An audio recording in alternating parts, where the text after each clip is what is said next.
Happy Friday. Hopefully everyone's going to have a glorious 3-day weekend coming up. It's going to be a glorious Friday, let's just put it that way. So, like how I get some of my ideas to do a video, this one comes from Kelby J. As I'm driving home, seems to be the top story of the hour on that radio show here in Austin. But an 80-year-old gets probation, and I believe the jury got it wrong. What am I talking about? Of course, what am I talking about? Talking about this 80-year-old Houston man gets probation for fatally shooting after wife's emotional testimony.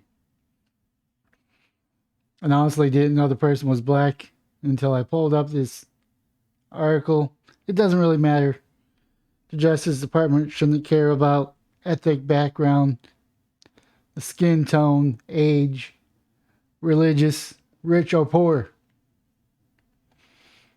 An 80-year-old man convicted in the death of another during a South Park gas station shooting will undergo 6-year probation, a punishment that jurors and the judge decided a following an emotional, divisible, whatever trial.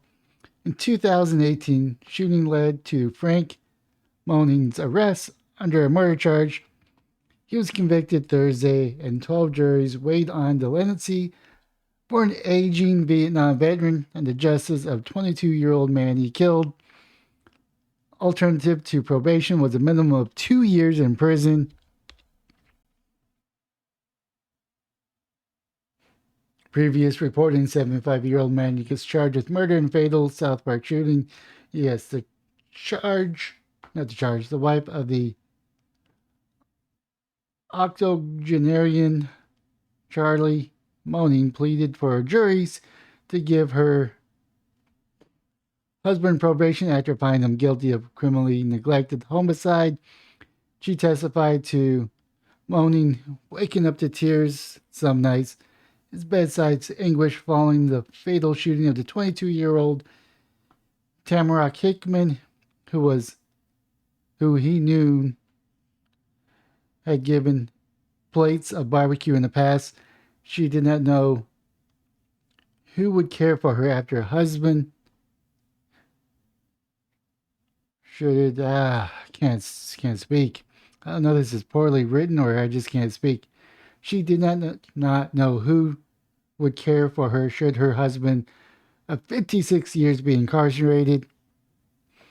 This has been an ordeal for me, she said, reflecting on how Moning's criminal case has impacted her life. I try to be a Christian person, but even then, it's something you wouldn't know unless you were in my position. I'm 79, he's 80. Who would have thought it? Not me. Jury passed a box of tissues, each after the other, as she left the witness stand. Judge Dalino Lacayo in the 182nd District of Court ordered that Moning would not go to jail, but would be required to community service as part of their probation.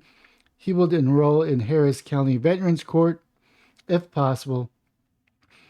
The victim's family, who did not testify or offer an impact statement in court, one request is Moning be prohibited to returning to the Citgo gas station in the block of not in the block, but in the 81,000 block of Martin Luther King Boulevard.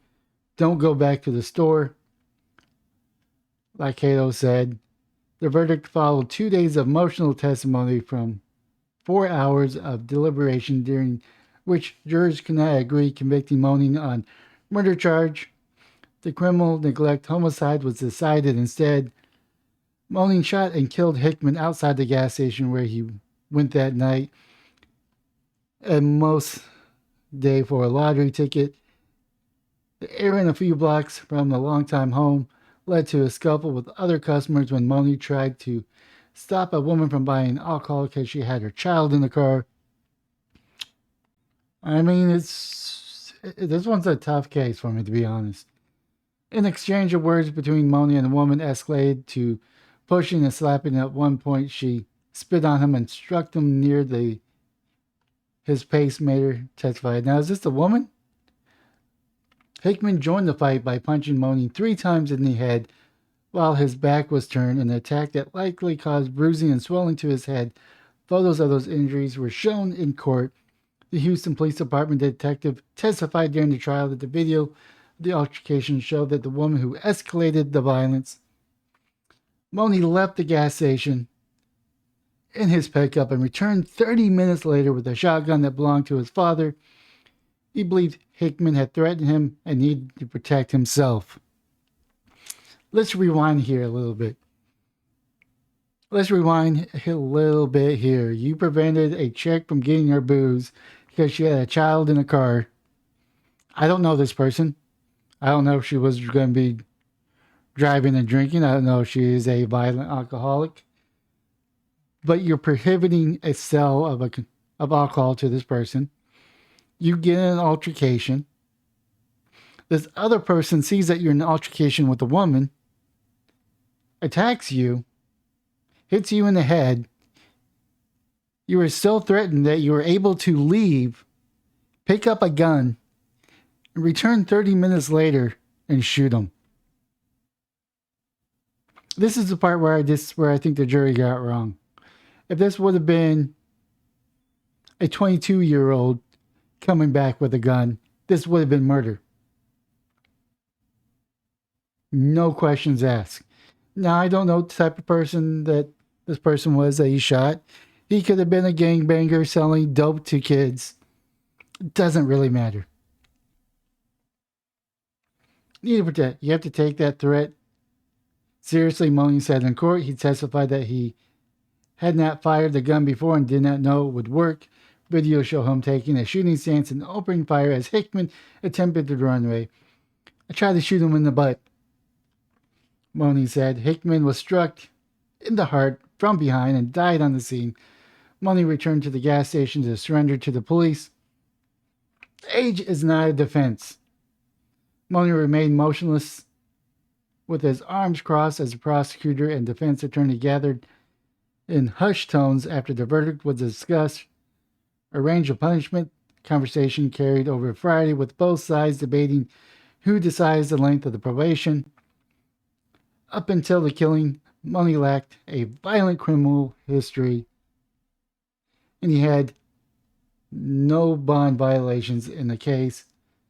Moni, unlike most of his defense in Harris County criminal justice system, he is among 50 defendants in Harris County born in 1942 or earlier, a small fraction more than 42,800 felony funnels through the courtroom, according to the county records.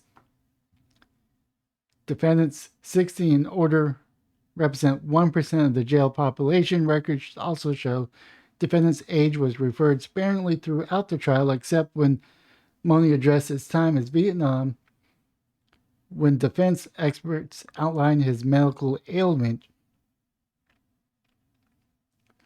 Lacavato made a point on Thursday to treat Moni like any other defendant when he revoked Moni's bond at the request of the prosecutor following the guilty verdict. Defense attorney Justin Kiter rushed to return his client to the court to debate the judge on whether the revocation was necessary. He expressed adamant concerns that Moni would not have access to vital medicine. He has a pacemaker since 2017, according to testimony. Moni worried about how his wife, unable to drive, would get home. I don't show people special treatment, like was told the defense attorney. A witness for the defense attorney, and veteran John Shannon Davis painted a grim picture to the juries that would happen if Moni behind bars. His veteran benefits would stop after 61 days, and what medical care he would receive would not be enough. I mean, maybe you shouldn't go shoot people. I'm sorry. I mean, I can't feel sorry for this dude. Kiter told jury that the death is certainly for all. Moni would meet his fate sooner. He said that his wife, or would his wife. You could send him to prison. It certainly isn't justice. He'll lose his benefits. I don't think his wife would last much longer. Prosecutor held fast to their belief that Moni should be held accountable, arguing that probation is a punishment better suited for misdemeanors. This is different because a life was taken, prosecutor Andrew Sanchez said. His colleague in trial, Carlos Argüello, told jurors in the closing arguments that being old is not a defense. Gotta hit him back. It's really interesting. Gotta hit him back. Moni had a chance to defend himself on the witness stand, like Alco frankly told Moni to slow down and stop Mandarin as a recall harrowing memories of Vietnam War draftee. He served in the U.S. Army until 1968. During that time, he did not experience combat, but claimed that he had witnessed violence against children after a bombing. He testified, I mean, I've seen violence. I'm not going. If I get into a scuffle, I don't know what I would do, but I don't think I would come back with a gun and just shoot someone. I think I might start carrying, and if it happens again, then it would be clear self-defense. Revealed to Houston PD detectives following his arrest that he's taken medication related to post-traumatic stress disorder diagnosis stemming from his wartime experience.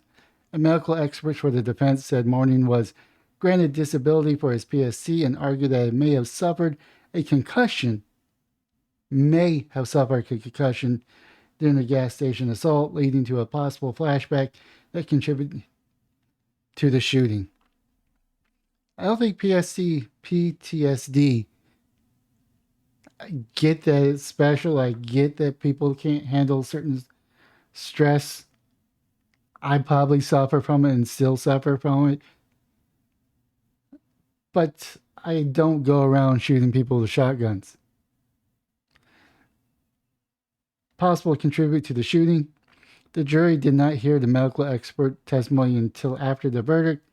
He hit me upside the head. I had a big knot, testified Moni. Then referencing his wartime experience, they taught us when the enemy hits you, you hit back hard. I don't think that's a good defense. Aguayo reminded Moni after his remark that he did not participate in combat. Moments from Moni's interview with the detective after the shooting was played in the court. He referenced his head injury, which the detective said he had not noticed, and said he felt dizzy. I got a headache from this bad boy here, Moni said. The detective testified that Moni appeared coherent at the time and would make sound decisions.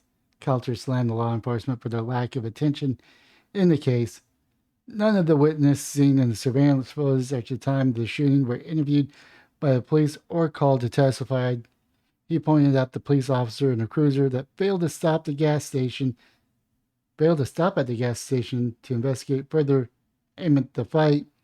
The vehicle can be seen stopping at the street, driving on. According to the surveillance video footage, the gas station clerk testified that the police are slow to respond to emergency calls at the store, and he left his job later that year because of the dangers. It's a tough call. I can see why an 80-year-old shouldn't go to prison. But he killed someone. He left the scene, got his shotgun, drove back 30 minutes later, and capped this dude. I don't care if he was aiming for his butt. He's responsible for his actions. And I do get the wife. She didn't go and do this crime. He did the crime. And I get, when you do crimes, it's not just you. If you're married, your family has to suffer. This is something that we all have to think about. And I didn't even know the dude was black when I had these opinions. It doesn't matter. His race doesn't matter. His age doesn't matter. His gender doesn't matter. His veteran status doesn't matter. You just don't get to go home. You don't get to get your ass whooped. Go home, pick up a gun, and come back to the scene and show them who's boss. You don't. I don't agree with that tactic one bit at all. And he probably should serve maybe 2 to 3 months in prison because of his age. I don't know. Maybe probation is the right when it comes to age. Let me know down in the comment below what your thoughts are. I think the jury got it wrong. I think they could have convicted of murder, which would have been 2 years. You could have set up the wife to make sure that she was taken care of. Maybe they have kids that could have taken care of. The community could have gotten together and make sure the wife was taken care of. She is a victim just as much as that 22-year-old is. And this is, I don't know, leave a comment down below what your thoughts are. Smash the like and subscribe button on any all platforms or just the platform you're currently watching. But most importantly, have yourself an awesome weekend.